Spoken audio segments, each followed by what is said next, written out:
गणानां त्वा गणपतिं हवामहे कविं कवीनाम् उपमश्रवस्तमम् ज्येष्ठराजं ब्रह्मणां ब्रह्मणस्पत आनः शृण्वन्तिभिः सीदसादनम्।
वाता सपाता सपुटे शयानं बालमुकुन्दं मनसा स्मरामि श्रीकृष्ण गोविन्द हरे मुरारी हे नाथ नारायण वासुदेवा हे नाथ नारायण वासुदेवा हमे पिबस्वा उत्मेत देवं गोविन्द दामोदर माधवेति गोविन्द दामोदर माधवेति गृहे गृहे गोवधूकदम्बा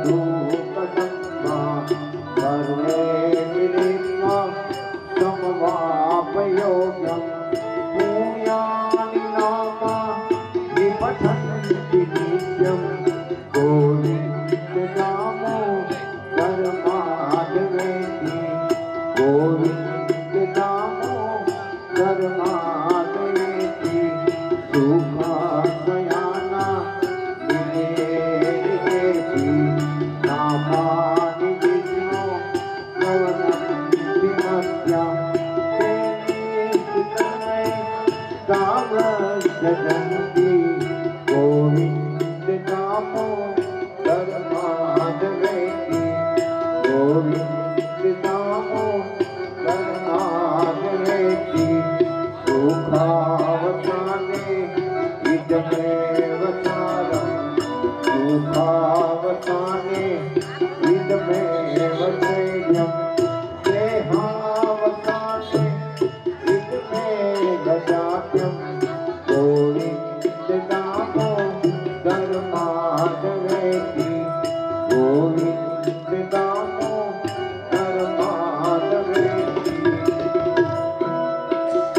गोविन्द दामोदर माधवेति गोविन्द दामोदर माधवेति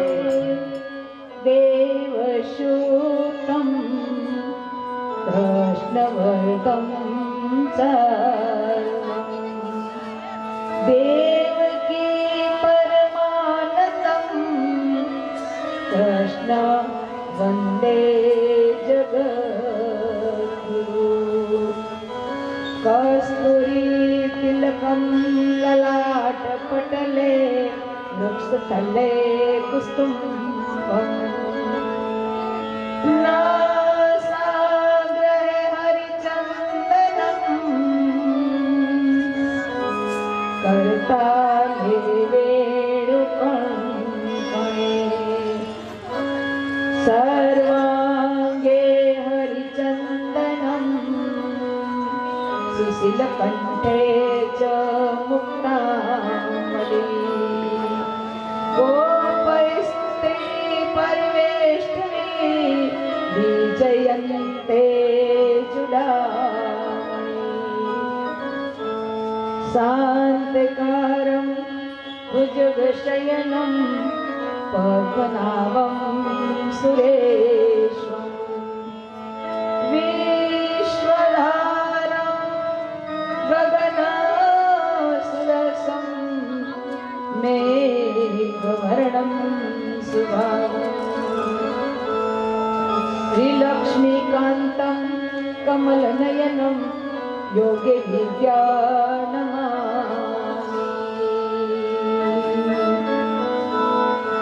वन्दे विष्णु भवभयहरणं सर्वलोके नमामि तमेव माता च पिता तमेव बन्धु च सखा तमेव विद्या द्रविणं तमेव सर्व मम देव देवा गुरुर्ब्रह्मा गुरुर्विष्णु गुरुदेवो महेश्वरा गुरु साक्षात् परब्रह्मा तस्मै गुरुवे नमः।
ગોપાલ બોલો હે રાધા રમણ હરિ ગોવિંદ બોલો રાધા રમણ હરિ ગોવિંદ બોલો હે રાધા રમણ હરિ ગોવિંદ બોલો રાધા રમણ હરિ ગોવિંદ બોલો હે ગોવિંદ બોલો તમે ગોપાલ બોલો ગોવિંદ બોલો તમે ગોપાલ બોલો હે ગોવિંદ બોલો. કાલે આપણે ભગવાન ચંદ્રશેખર અને મા ભવાનીનું ચરિત્ર સાંભળ્યું. તો આજની કથા તમને અને મનને, તમને અને મને બેને ઈ બતાવવામાં આવે છે કે જીવનમાં કયો રસ્તો લેવો, જીવન કેવી રીતે જીવવું. કારણ કે સમાજમાં સારા કાર્ય કરો તો તમારું સારું જ થાય. તેથી આજે ચરિત્રની અંદર કે ભજન, ભણતર, જ્ઞાન અને આ સત્સંગ, આમાં કેટલો ફેર છે. ભક્તિ કેટલા પ્રકારની હોય છે. ભક્તિના અનેક પ્રકાર બાબાજીએ વર્ણવ્યા છે. જ્ઞાનના અમે અનેક પ્રકાર વર્ણવ્યા છે. વૈરાગ્યના પણ વર્ણવ્યા છે. તો જે જીવનની અંદર બાળપણથી જે ભક્તિ કરે એ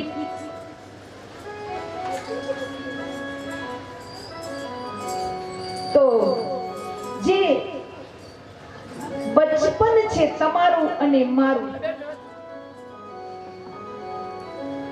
તમારું અને મારું જે બચપન છે ને,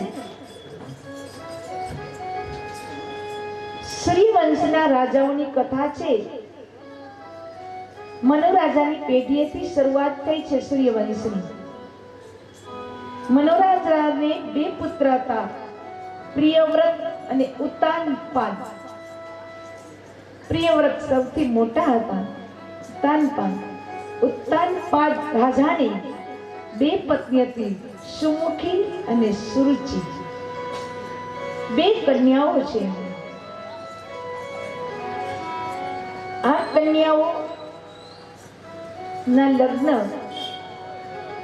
ઉત્તાનપાદ રાજાની સાથે થયેલા. બંનેને ત્યાં પુત્ર પ્રાપ્ત થયા.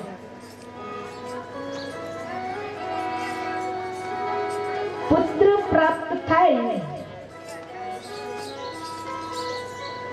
અને આજના યુગનો જો સમય લઈએ અને વાત કરીએ તો આજનો યુગ એવું બોલે છે કે ભાગવતની બધાને ખબર છે, રામાયણની બધાને ખબર છે, બધા સિરિયલો આવે છે ટીવીમાં, બધાને ખબર પડે છે, પણ જે જાણવાનું છે, જે ખબર રાખવાની છે એ કોઈ રાખતું નથી.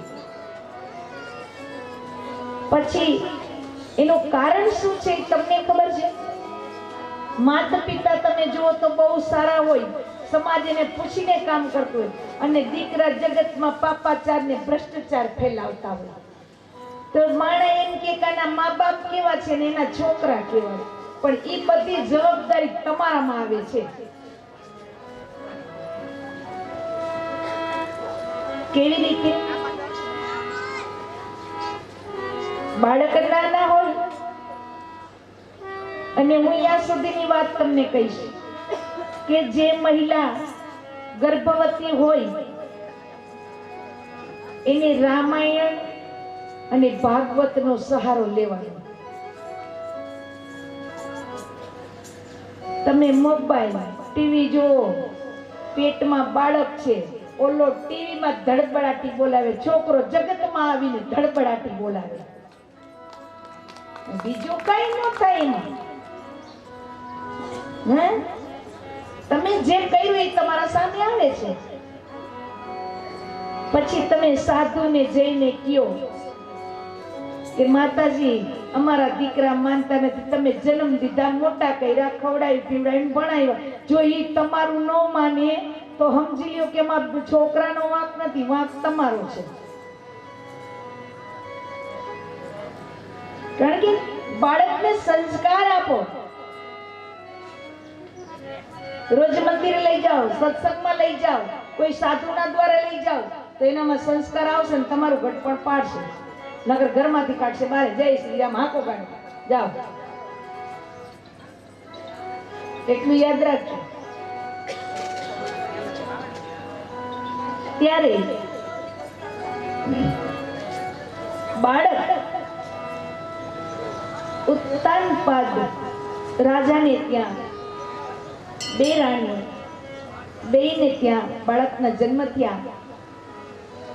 ત્યારે આ બાળકનું નામ ધ્રુવ રાખવામાં આવ્યું છે. બે બાળક છે, પણ જે પહેલી પત્ની હતી એને ત્યાં ધ્રુવનો જન્મ થયો છે, અને જે નવી પત્ની લાવ્યા એમને ત્યાં એના ભાઈનો બીજા જન્મ થયા છે. એટલે એક દિવસના સમય છે. ધ્રુવ 5 વર્ષના થયા, પેલો પણ 5 વર્ષના થયા. આ નવી રાણીના પુત્રને મહારાજ ખોડામાં બેસાડીને જમાડ. બાળક જે જોવે એવું કરે, એને ખબર નથી કે મારું શું છે તારું શું. એટલે ધ્રુવજી પણ એક દિવસ એના પિતાજીના ખોડામાં બેઠા તો એની સાવકીમાં એ તરત હાથ પકડીને ઊભા કર્યા. એ કે તારે જો તારા પિતાજીના ખોડામાં બેસવું હતું ને તો તારે મારે ત્યાં જન્મ લેવાની જરૂર હતી, આને ત્યાં નહીં. ધ્રુવજી રડતા રડતા એની માતા પાસે ગયા. માતા પણ બહુ જ્ઞાની હતા, એટલે કેવા લાગ્યા, બેટા વાંધો નહીં, જે કાંઈ. બોલે નહીં, મને કેમ ના બેસો? ત્યારે કીધું માં બાળકને સમજાવી શકે, બેટા હશે આમ તે. ધ્રુવને બહુ લાગી આવ્યું, 5 જ વર્ષના છે, આત્માને દુઃખ લાગી ગયું ધ્રુવના. ત્યારે સાવકીમાં આવા શબ્દ કીધા હતા. ત્યારે ધ્રુવજી કહે છે કે મારે આ રાજપાટમાં રહેવું જ નથી, મારે અહીંયા રહેવું નથી. 5 જ વર્ષની ઉંમર છે, વિચાર કરો. અને ધ્રુવજી માતાને પિતાને વંદન કરી તપસ્યા કરવા ચાલ્યા ગયા. એમાં રસ્તામાં નારદજી મળ્યા. નારદજી કે ધ્રુવજી તમે ક્યાં પ્રસ્થાન કર્યું? પછી ધ્રુવજી નારદજીને વાત કરે છે કે આમ.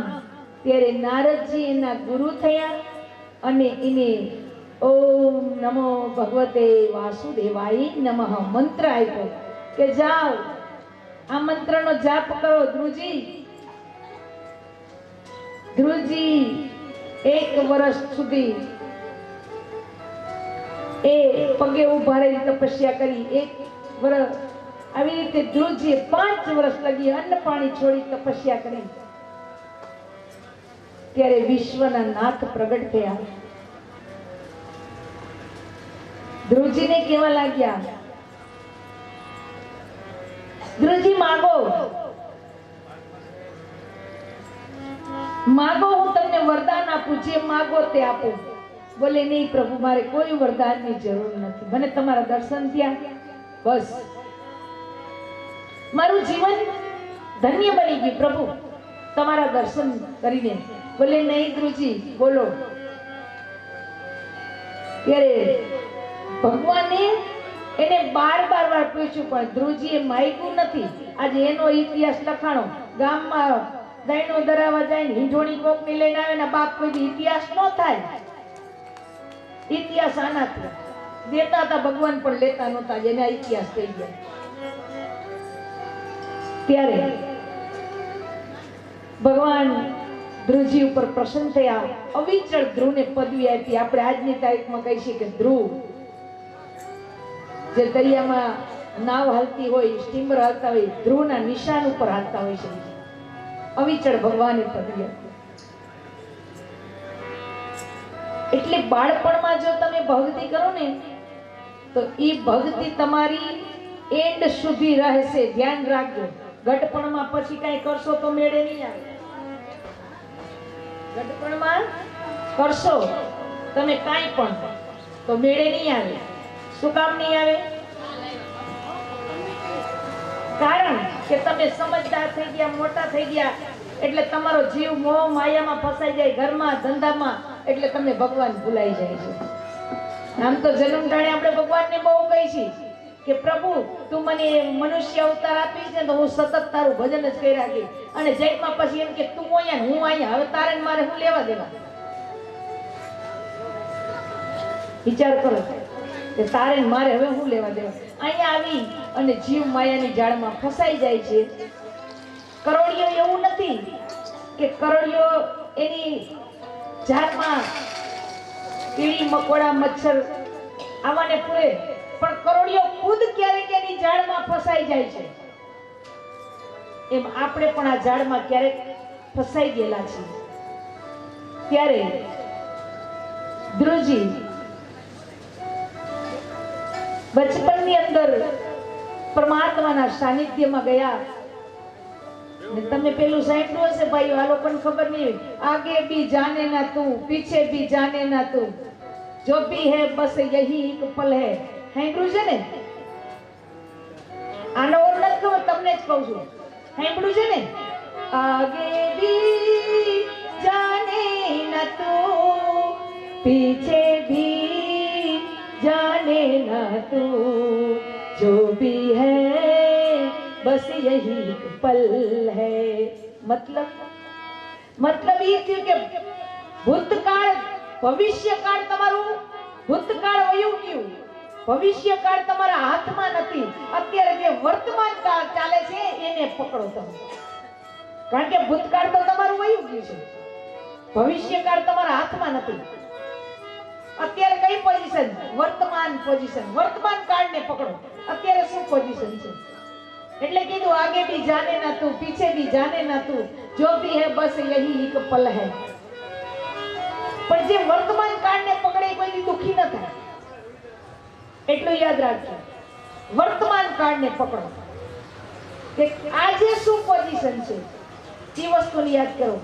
કારણ કે ભવિષ્યકાળ કાલ શું થવાની તમારા હાથમાં નથી, અને ભૂતકાળ તમારું વયું ગયું. ભવિષ્યકાળ તમારા હાથમાં નથી, વર્તમાન કાળ તમારા હાથમાં છે. અત્યારે જે કરવો એ કરી શકો છો. એટલે વર્તમાન કાળને પકડો, અને વર્તમાન કાળને જે જાણે ને એ કોઈ દુખી ન થાય. સમયને ઓળખતા માણસને શીખી જવું પડે એકવાર કે કયો સમય છે ને શું વાત છે. આટલું સમજે જીવનમાં કોઈ દુઃખ જ નહીં આવે. જિંદગીમાં કોઈ દી દુઃખ નહીં આવે. સમયને ઓળખતા શીખી જાશો તો. બાકી તો સમજો સમય બળવાન છે, નહીં પુરુષ બળવાનું. હા, કાબે અર્જુન લૂંટા વહી ધનુષ ને વહી બાણ. ઈ જ ધનુષ થી આખી ચતુર રાવણ કૌરવની સેનાનો નાશ કર્યો. ઈ જ ધનુષ બાણ ને અર્જુનને લૂંટી લીધા. એટલે સમય બળવાન છે. કોઈ માણસ જગતમાં ક્યાંય બળવાન છે જ નહીં. માણસનો સમય બળવાન છે. અને તમને ખ્યાલ છે અમુક ઉંમર થાય એટલે છોડી દેજો. 51 વર્ષ થાય ને તો હું તમને પણ કહું છું, આ શબ્દ બધાને લાગુ પડશે. મને લાગુ પડે એવું નહીં, તમને લાગુ પડે છે. છોડી શું કામ દેવું પડે? અમુક વર્ષ થાય એટલે કે તમારું માન નહીં રહે. જગતના સુખો તમને છોડીને ચાલ્યા જાય એના પહેલા જગતને તમે છોડી દો. જગતના સુખો તમને છોડી દે છે, એના પહેલા તમે એને છોડી દો. તમારું ઘરમાં માન ન રહે. માનસ ચરિત્રમાં એક જગ્યાએ આપ્યું છે તુલસીદાસજી મહારાજે, અને ખરેખર તુલસીદાસજી મહારાજે અહીંયા છત્રપતિ મહારાજ દશરથનો બચાવ કર્યો છે. કેવી રીતે? કે જે આ સમયની વાત છે. પરમાત્માના લગ્ન થઈ ગયા, પરમાત્માના ચારે ભાઈઓ પરણીને અયોધ્યા આવ્યા, અને ચારે તરફના લોકો આવી મહારાજ દશરથનો જય જયકાર કરવા લાગ્યા. એટલે મહારાજ દશરથ બરોબર રાજ્ય ધુરામાંથી આવ્યા અને ગાદી ઉપર બિરાજિત થયા. બધા મહારાજ દશરથનો જય જયકાર કરે છે. ત્યારે દશરથ રાજાના મનમાં એક થઈ कि सभी लोग मुझे वाह वाह कहते हैं, मैं इन सब के लायक हूं या नहीं, જરાક દર્પણ में तो देख लूं। એટલે ઈ ગાદી ઉપર બેહી અને દશરથ રાજાને કોઈ દી આરીશામાં જોવાય નહીં, એને તૈયાર થવું તો રાજ્યદુરામાંથી તૈયાર થઈને આવે ને, પણ ગાદી ઉપર બેઠા પછી શું કામ? ત્યારે તુલસીદાસજી મહારાજે અહીંયા લખી નાખ્યું ભાઈ, અને ખરેખર દશરથ રાજાને ગાદી ઉપર બેસીને આરીશામાં જોવાય નહીં, એને તૈયાર થવું તો રાજ્યદુરામાંથી તૈયાર થઈને આવે। પણ ત્યારે તુલસીદાસજી મહારાજે એનો બચાવ કર્યો, રાય સ્વભાવ લીખ દિયા। શું કે એક રાજાને ટેવ છે, કોઈ પણ વ્યક્તિને ટેવ હોય એનું આપણે ખોટું ન લાગે, એટલે તુલસીદાસજી મહારાજે લખ્યું રાય સ્વભાવ લીખ દિયા। એક રાજાને ટેવ છે, હે રાય સ્વભાવ મુકુરે કર લીના બદન દીધો કે અમુક સમાખી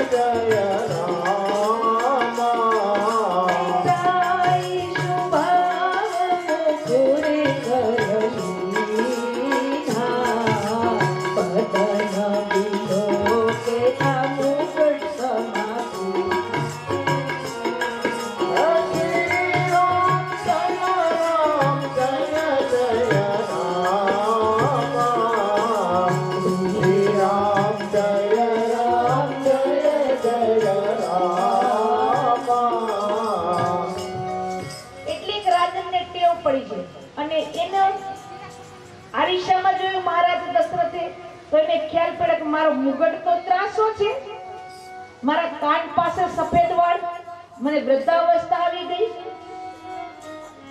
આ લોકો બધા મારી વાહવા કરે પણ મારો મુગટ ત્રાસો છે। એની સાથે જ એને પ્રેરણા ઉત્પન્ન થઈ કે હવે આ મુગટ છે ને યોગ્ય વારસદારને આપી દઈએ। તો તમે એમ કે મહારાજ દશરથ મુગટ પહેરતા હતા, તને ખબર પડી, અમે ક્યાં પહેરી છે માતાજી, પણ તમારા મુગટ ક્યારે ત્રાસા થાય મને ખબર છે, તમારા મુગટ ત્રાસા કયા થાય સાંભળી લેજો કે એક વખત તમે આવો ને પારથી તો 3 જગ્યાએથી પાણી આવે, ગોરાનું પાણી આવે, લીંબુનું પાણી આવે ને ફ્રીજનું પાણી આવે, ત્યારે સમજી લો કે બરોબર ચાલે છે તમારું। અને એક વખત એવો આવે તમે બહારથી આવો, બૂટ ઉતારો, કોટ ઉતારો અને રાડું પાડો કે હવે હું આવી ગયો છું, ત્યારે દીકરાનો દીકરો એક ગ્લાસ પાણી ઢોરાતો લઈને આવે, સમજો તમારું મુગટ ત્રાસા।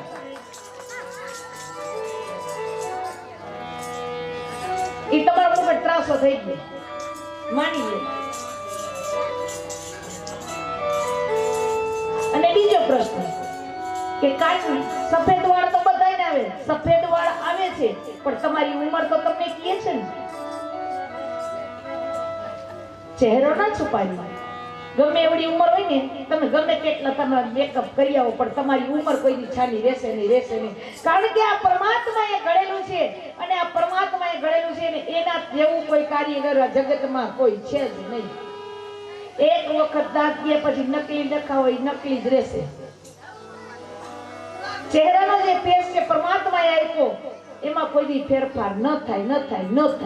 તમને ઠીક છે કદાચ 2 દિવસ તમારા મોઢા દોરા કરી દે એ વાત સાચી, પાછા હતા એવા ને એવા થઈ ન જાય, મને કહેજો।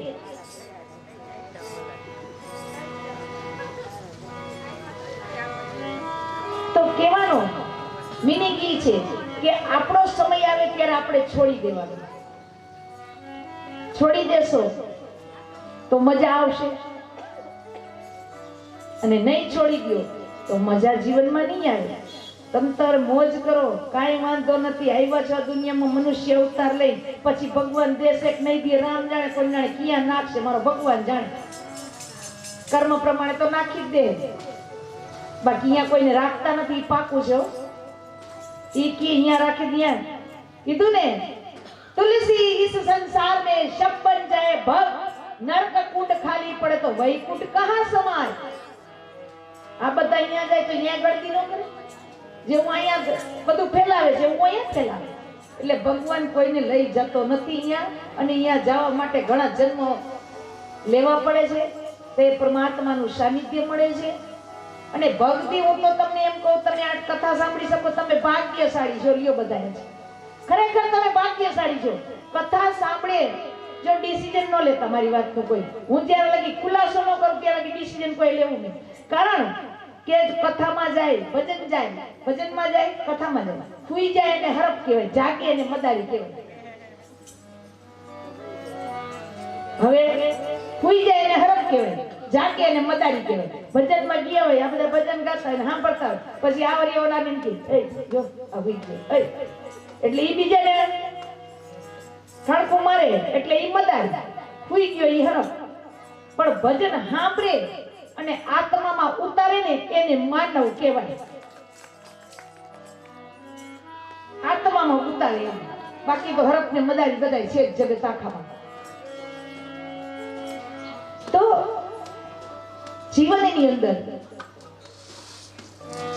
યુવાની, બચપન અને બુઢાપા, આ ત્રણેય પિરિયડ આપણા જીવનમાં આવવાના છે અને આવ્યા છે અને આવશે ખરા. તો જીવન છે ને માતાઓ, એક એવી વસ્તુ છે કે એમાં તમારું નથી આવતું. આ કઈ ઓલું કેસ નથી ચાલતો તમારી તારીખ ફેરવી દે, ઈ ઓલો ફેરવી દે તારીખ, આ તારીખ કોઈ દી ફેરવતો નથી. અને ઓનું કોમ્પ્યુટર બગડી જાય, આનું કોમ્પ્યુટર કોઈ દી બગડતું જ નથી. હા, ઈ જે જીવ, હું તો એ જ કહું, તમને કહીશ કે દુખી આ જગતમાં કોણ થાય છે? અને ખરેખર મને તો એવું લાગે આ જગતમાં દુઃખ છે જ નહીં. દુઃખ નામની ચીજ આ જગતમાં નથી. તમને જીવન જીવતા આવડતું હોય તો, પણ તમારે રોજ રોજ નવા નવા શોખ કરવા, નવી વાતો કરવી, તો તમને દુઃખ આવશે. કોક ગાડી લઈ આવી હોય એ કે તમને કઈ ભાન છે? આમાં કઈ સમજણ આમ બુદ્ધિ ન જો, બાજુવાળા ભાઈ ગાડી લાવ્યા, આ માયા તરત ઓલા પકડે કાટલો લ્યો, ઓલો ગાડી લાવ્યો. પણ ઈ ભલે ગાડી લાવ્યો, આપણે એમાં સમજણ મારી છે. પાડોશીને હશે તો આપણને કામ આવશે. આવી તમારા અને કોક બેન ભાઈ 2500-2000 ની હાડી લે તો એને ઘર જોવા જાય. બોલો, વિચાર કરો, ઈ પહેરીને કે ઘરમાં તો રખડવાની નથી, શેરીમાં જ નીકળવાની છે. ઘરમાં તો પહેરીને 5000 ની હાડી નીકળો, રહેવાની નથી, નીકળશે શેરીમાં, જોઈ લ્યો. પણ ઓલીએ 5000 ની હાડી લીધી, બળતરા અહીંયા થઈ ચાલુ. ઈ દુઃખ તમારા, આજ તમારું દુઃખ છે. ને બીજો પ્રશ્ન કે ભાઈ કોકે બંગલો બનાવ્યો, આપણે નથી, આપણે એમાં જવાનું અમારો જ છે બંગલા વાળો, ક્યાં ભેગો લઈને જવાનો, આપણો જ છે, મોજ કરો. આવું વિચારો તો દુઃખી નહીં થાય. તુલસીદાસજી મહારાજે માનસ ચરિત્રમાં કીધું, જગતમાં દુઃખી કોઈ નથી અને દુઃખ નામની ચીજ નથી. પણ દુઃખ નામની ચીજ કઈ છે એ હું તમને કહું. તુલસીદાસજી મહારાજે અહીંયા લગી કીધું કે દુઃખ કઈ પ્રકારનું છે જ નહીં જગતમાં. દુઃખ તો એ પ્રકારનું છે કે તમને ભગવાને મનુષ્ય અવતાર આપ્યો પણ મારા ભગવાનની ભક્તિ નથી કરતા ને એ વાતનું દુઃખ છે. મનુષ્ય અવતાર આપ્યો અને તમે જો ભજન નથી કરતા ને એ વાતનું દુઃખ છે. એ પશુ પંખી એની ભાષામાં ભજન કરે છે, એની ભાષામાં એ પણ ભજન કરી રહ્યા છે. તો બીજો પ્રશ્ન એ આવે છે કે ભાઈ તમે કોઈ આટલામાંથી એક વ્યક્તિ ઊંચી આંગળી મને કરીને કહી દો કે તમે મંદિરે જાઓ, કોઈ સાધુના ચરણે જાઓ, ગુરુના ચરણે જાઓ, તમારા વડીલોને વંદન કરો. કોઈ દી કોઈ દુઃખ માંગ્યું ભગવાનના મંદિરે જઈને કે પ્રભુ મને દુઃખ દે, એવો કોઈ સુરવીરા જગતમાં છે? કોઈ માને? કોઈ ઊંચી આંગળી ન કરે. કોઈ દી તમે એવો દાખલો કરો ભગવાન આગળ જઈને તમે દુઃખ માંગ્યું? કેમ? દુઃખ માંગ્યું. એક જ વ્યક્તિ એવો વિશ્વ આખામાં થઈ ગયા, એ કોણ છે? એ છે કબીર. કબીર સાહેબે સુખને આમંત્રણ આપી દીધું નહીં, દુઃખને આમંત્રણ આપ્યું. દુઃખ માંગનાર જગતમાં એક જ એવી વ્યક્તિ છે જેનું નામ છે કબીર. અને કબીરે કીધું કે સુખ પર પથ્થર પડો આરામ હૃદય સે જાય, ए बलिहारिया दुख की हर पल राम रमई। समझाण નથી સમજાણ? કારણ કે તમારે ત્યાં દીકરાને લગ્ન હોય તમે પૂજા પાઠ કરવા મંદિરે જવા નવરાવો નો, કારણ કે તમારે એ સુખના દિવસો છે એટલે તમે ભગવાનને યાદ ન કરો, પણ હો વરના મા જીવન વયા ગયા હોય તો તમે એમ કે ભાઈ રામની ઈચ્છા, હું એમ કહું ભાઈ રામની ઈચ્છા, તો બધા ભગવાનનું છે ભાઈ. ત્યારે તમારા મોઢામાં ભગવાન હોય, મારા મોઢામાં ભગવાન હોય, જેટલા બેઠા હોય એટલા. કારણ કે દુઃખના પ્રસંગ, દુઃખ હોય તો જ માણસ પરમાત્માના શરણ લગી જાય, બાકી જાતો જ નથી. બરોબર? કબીરની એક સાખી આત્મામાં જો કદાચ ઉતરી જાય ને, જીવન તમારું ધન્ય બની જાય. કબીરે કીધું છે ને, માણસ જીવતા મા બાપ છે તમારા, એને તમે ખવડાવો. અને જે આ જે કાર્ય કર્યું એ તો હું આ બધાને મકવાણા પરિવારને બાર વખત ધન્યવાદ આપું છું કે અમારા મકવાણા પરિવારને ભગવાન સુખી રાખજો, ખૂબ શાંતિ, સુખ અને સંપત્તિ આપો. આવા મકવાણા પરિવારે એના પૂર્વજો માટે થઈ જે આ કર્યું છે એ તો લાખોમાં એક વ્યક્તિ કરવા વાળી હોય છે ભાઈ, બીજા નહીં. કે જે વયા ગયા છે વર્ષો થયા એની પાછળ કરીને બેઠા છે. વિચાર કરો, અત્યારે જીવતાને કોઈ ગણતું નથી. ત્યારે આ પરિવારે એના પૂર્વજોની કેવી ગણતરી કરી છે. માજી બિચારા ખૂણામાં પડ્યા રાડું નાખે વહુને, એ મને કોક પાણી તો પાવ, નો પાય. પછી વયા જાય ને માજી, પછી ગામને દેખતા ઘડો હાથમાં લઈને ઓલા પીપરે પાણી રેડવા જાય. કે મારા હાઉન પાણી પીવડાવે, હવે જીવતા નથી પાડે તો હવે શું પાવાની જરૂર છે? તમે માનો છો ભાઈ પીપરે પાણી પીવડાવે માજી? હા, પણ આ દુનિયાના દેખાવ છે બધા. પાણી પીપરે રેડવા જાય પણ નથી જતા, તમને દેખાડવાનું છે. જીવતા હોય ત્યારે પાઈવો તો પછી ક્યાં પાવાની જરૂરત છે? હા, પછી ગંગાજળ નાખે ને ચણામૃત બનાવે ને પીપરે, આ પીપરો પ્રફુલ્લિત થાય, એમાં બે નામ નહીં. પીપરાને મોજ આવી જાય ચૈતન્યને. હાઉ માજી વૃદ્ધાશ્રમમાં મરી ગયા, દીકરો અહીંયા આખા ગામને જમાડે, એમાં માજીને કોઈ લેવા દેવા ભાઈ બોલો? કા માજી બે ગયા વૃદ્ધાશ્રમમાં, તો અહીંયા બધાને જમાડવાની શું જરૂર? તો કે ગામનું ગરચ્યું છે ને તો ગરચાવું પડે એટલે અહીંયા કરી છે, નકર કાંઈ રસ નથી અમને.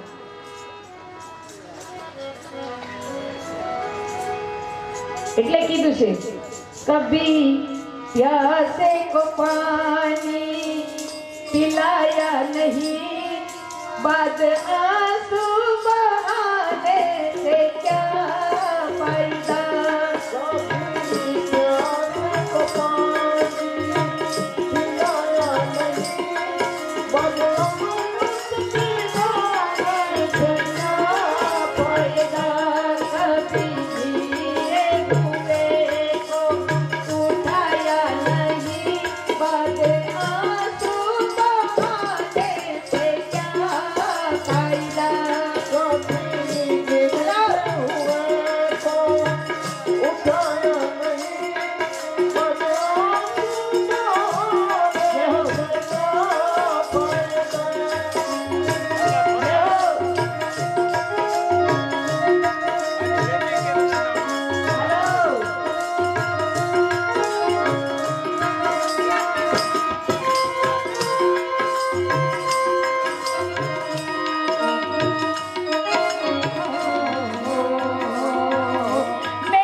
तन को धोया मगर मन को धोया नहीं, फिर गंगा नहाने से क्या फायदा. कभी प्यासे को पानी पिलाया नहीं, मन अमृत पिलाने से क्या पाएगा.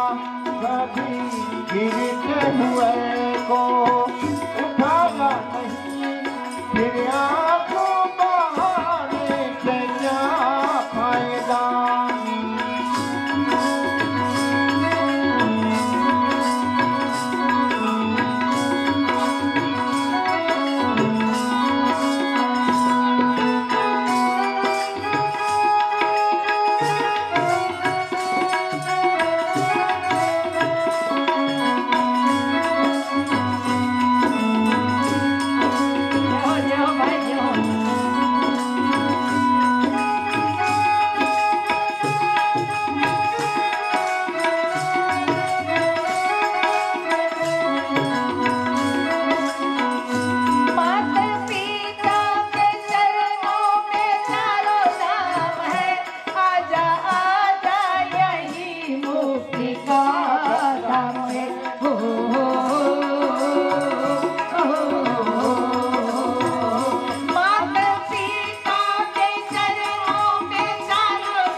आपकी सेवा की नहीं, फिर मंदिर में जाने से क्या फायदा। कभी प्यासे को पानी पिलाया नहीं, बदअमृत पिलाने से क्या फायदा। कभी गिरते हुए को उठाया नहीं, फिर आंसू बहाने से क्या फायदा।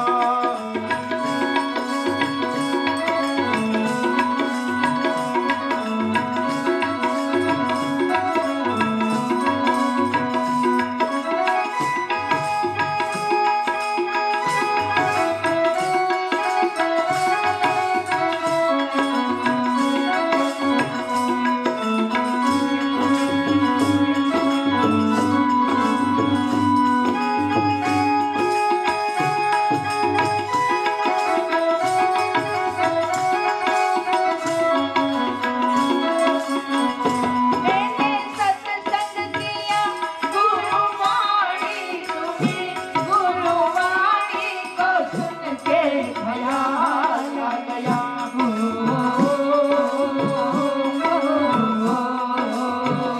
मैं तो सत्संग किया, गुरुवाणी सुनी, गुरुवाणी को सुन के ख्याल आ गया। गुरु ज्ञान किसी को दिया ही नहीं, फिर ज्ञान कहलाने से क्या फायदा। कभी प्यासे को पानी पिलाया नहीं, बदअमृत पिलाने से क्या फायदा। कभी गिरते हुए को उठाया नहीं, फिर आंसू बहाने से क्या फायदा। कभी प्यासे को पानी पिलाया नहीं, फिर बहाने से क्या फायदा।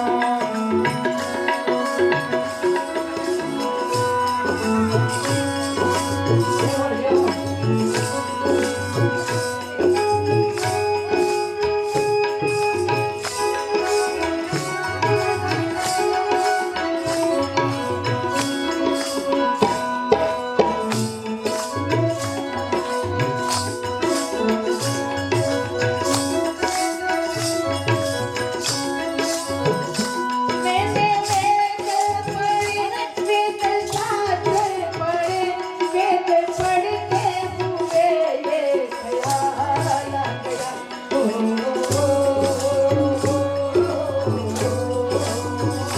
मैंने वेद पढ़े, वेद शास्त्र पढ़े, वेद पढ़ के हुए ये ख्याल आ गया। जन्म मानव का लेके दया न करी, फिर मानव कहलाने से क्या फायदा। कभी प्यासे को पानी पिलाया नहीं, बदअमृत पिलाने से क्या फायदा। कभी प्यासे को पानी पिलाया नहीं, बाद अमृत पिलाने से क्या फायदा।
કોની ચાલુ છે કે નેટવર્ક વિરામ લીધો.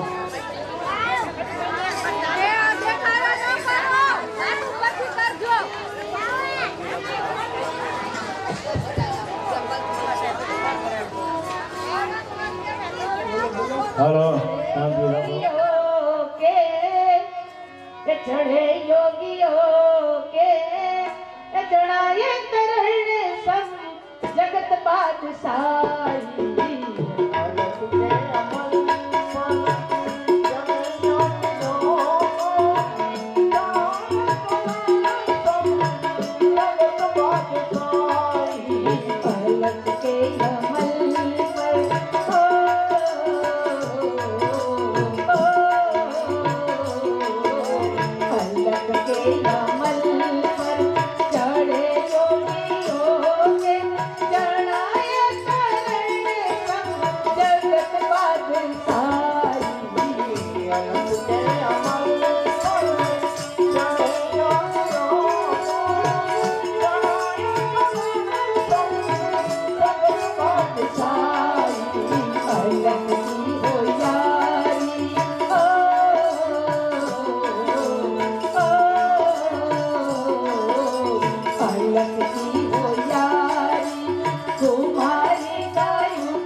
તો ઈ માજી પાણી પીવા નથી આવતા અને એમાં ભગવાન કરે ઘરમાં નાગ આવે.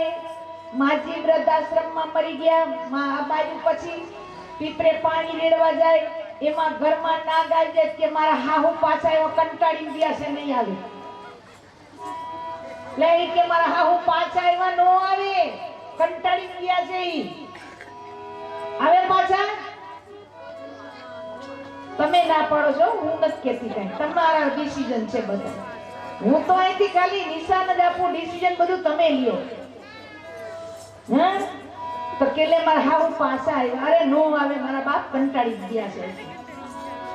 આ જન્મમાં નો હામ આવે, આ જન્મમાં તો શું આવે? તો પ્રશ્ન બીજો ઈ જ વાત ઉપર આપણે લઈએ કે આપણે જે આ દાન પુણ્ય કરીએ છીએ ને અત્યારે એની પાછળ ઈ મળે. બાકી તમે થાળ ધરાવો, તમારા વડીલોના ફોટા આગળ થાય છે. વિશ્વનો નાથ જો ઈ થાળ ખાતો નથી તો આપણા પૂર્વજો ગયા ઈ ખાય. વિચાર કરી લેજો.